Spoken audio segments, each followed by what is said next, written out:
The life participation approach to aphasia is structured around 5 core values that serve as guides to assessment, intervention, research, and ongoing care.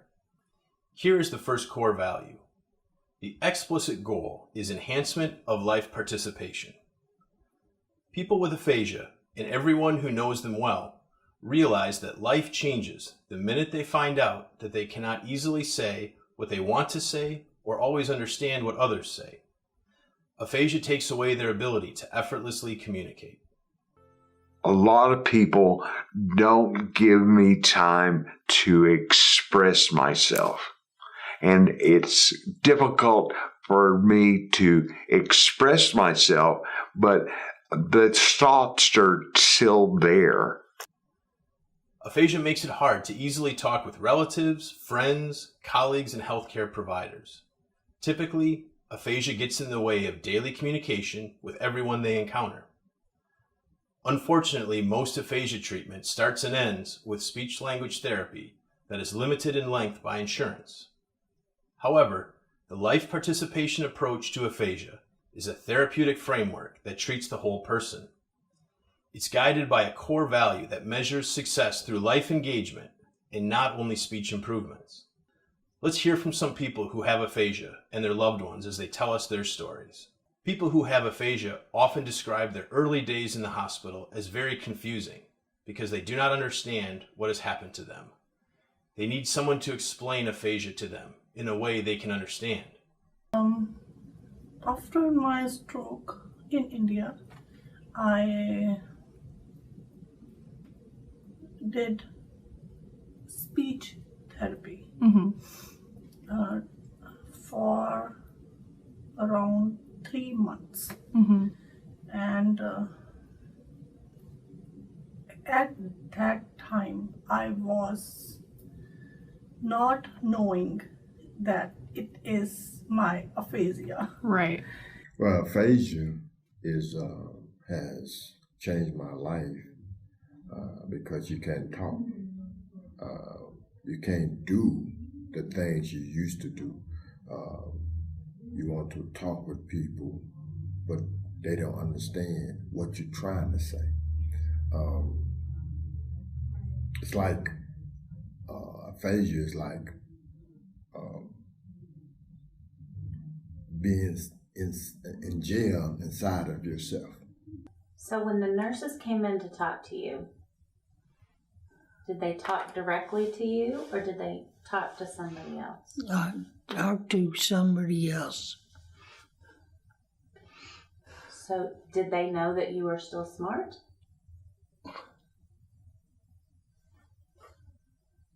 No. I didn't have a chance to tell them smart. In order to make a valuable difference in the lives of people who have aphasia, we need to fully appreciate the extent to which aphasia interferes with their participation in a range of life's events. My aphasia changed my life tremendously. And before stroke, I was very active. I made movies.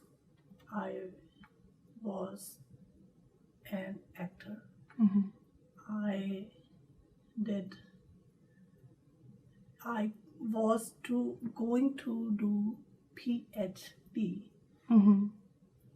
I did MA in anthropology. I did MFA in documentary films, and I traveled a lot. Before I was very brave and bold, and today I am timid.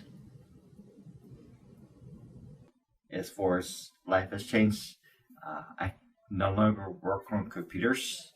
I can do some minor stuff, but not I think that I have to think a lot harder in my head before I use my hands. In the initial stage following aphasia, a goal may be to establish effective communication with the surrounding nursing staff and physicians. At a later stage, a life goal may be to return to participation in the local community. I feel like it is a place where I can come where everybody is given the place to speak, and it is enjoyable. And I love the activities, and I met some very fine friends here. Toastmasters, thank goodness, is a good, and computer labs, oh, are best. But I don't, thank you, because it's a good. As service providers, the best way to help people who have aphasia is to enhance the chances they have to successfully participate in life. So I know it's a little bit difficult for you to answer right now, right? You don't have the words to answer. So I'm going to do this for you. Let's see if this helps. If I write this, can you see that says yes? Okay. And if I write this, this says no. Okay. Can you show me which one says yes? Great. Excellent. So I was asking you if you know anybody who's had a stroke. Anyone in your family, anybody you know's had a stroke? Yes, no? Yes. Remember that time, what happened for me, it's